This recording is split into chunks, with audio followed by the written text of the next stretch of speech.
Bonjour, folks. My name is Sass. I'm a sound designer and digital creator based in Montreal, Canada, and welcome to Audiojournals, a series which documents life through immersive sound-designed journal entries.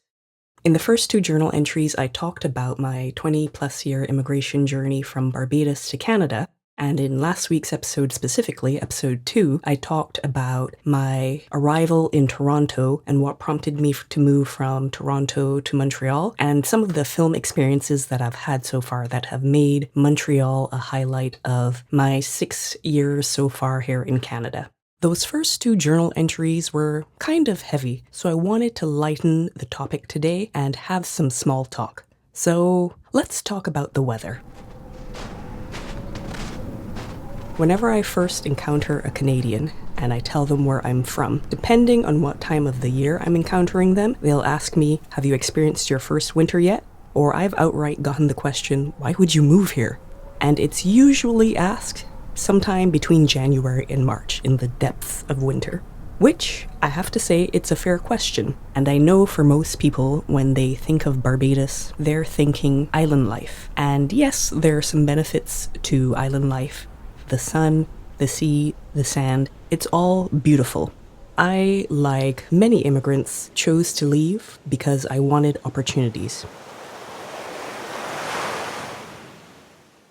I went to school to study film production, and I've known since the age of 6 that I wanted to do something within the media and entertainment industry. As I mentioned in journal entry number 1, that just was not a realistic option for me in Barbados if I wanted to pursue my career in its fullest capacity.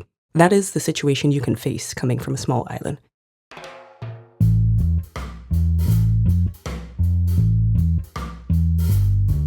If you've seen the film Cool Runnings and you know the Jamaican bobsled team, they started out training in Jamaica, doing their practices, doing their strength conditioning. They did all they could on the island, but eventually, when they wanted to participate and compete in their sport in its fullest capacity, they had to go to Calgary, Alberta.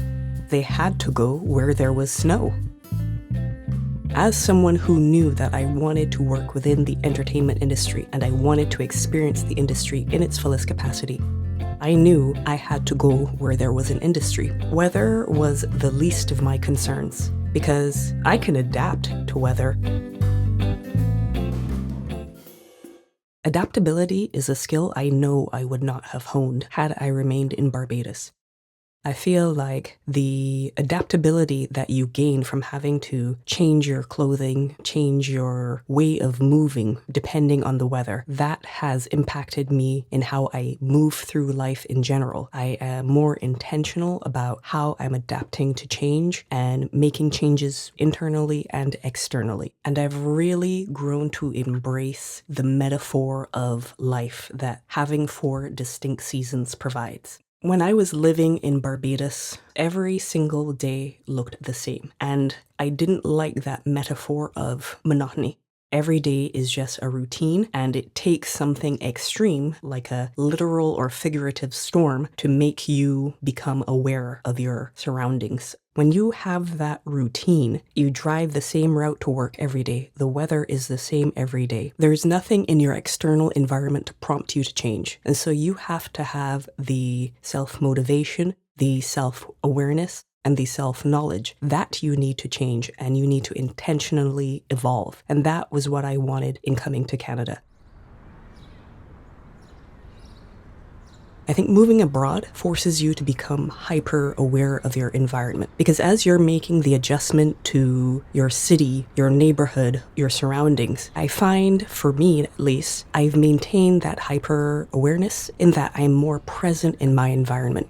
For instance, with spring, which is my favorite season, when I go outside now, I notice the leaves coming out on the trees.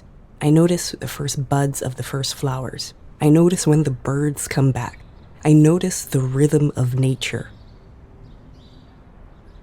I didn't see snow until I was 14 when we moved to the US, and even all of these years later, the first snowfall of every winter, I go back to being that 14-year-old.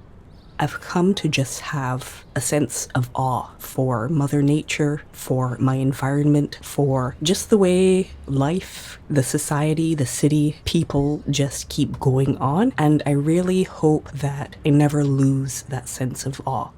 If there's one thing I'm learning is to be present in the current season. I think adjusting to the seasons means adjusting to your own pace of life.